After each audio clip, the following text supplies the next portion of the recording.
Start. নমস্কার, আমি আপনাদের সকলের কবি অসীম সেন। আমাকে সবাই চেনেন, সবাই জানেন। আমি ভোটে দাঁড়ালেও জানেন, না দাঁড়ালেও চেনেন। আমি 38 নম্বর পূর্ব বর্ধমান পার্লামেন্টারি কনস্টিটিউয়েন্সি থেকে ভোটে দাঁড়িয়েছি ভারতীয় জনতা পার্টির মনোনীত প্রার্থী।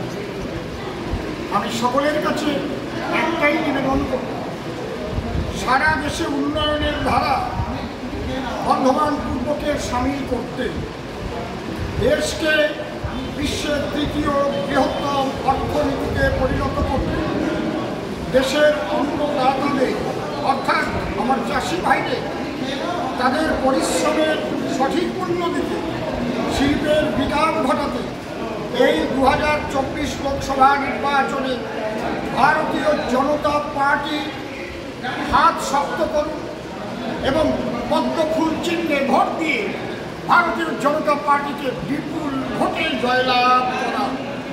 আমার সকলের কাছে নিবেদন, সকাল সকাল যাবেন, সবার আগে যেন আপনি ভোটটা দেবেন।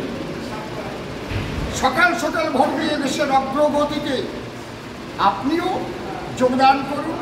আসুন আমরা সকলে মিলে এক উন্নত ভারত গড়ি।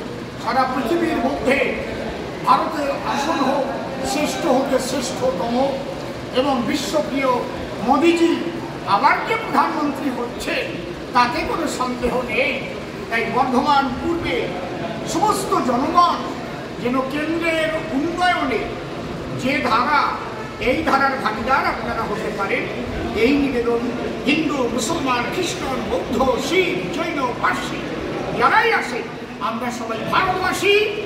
আমরা যেন ভারতকে ভালোবাসি, সেই ভারতকে উন্নততর করবার জন্য ভারতীয় জনতা পার্টি তাই সবার কাছে প্রার্থনা, সবাই বেঁধে একজোট পদ্ম ফুলে দেবেন ভোট।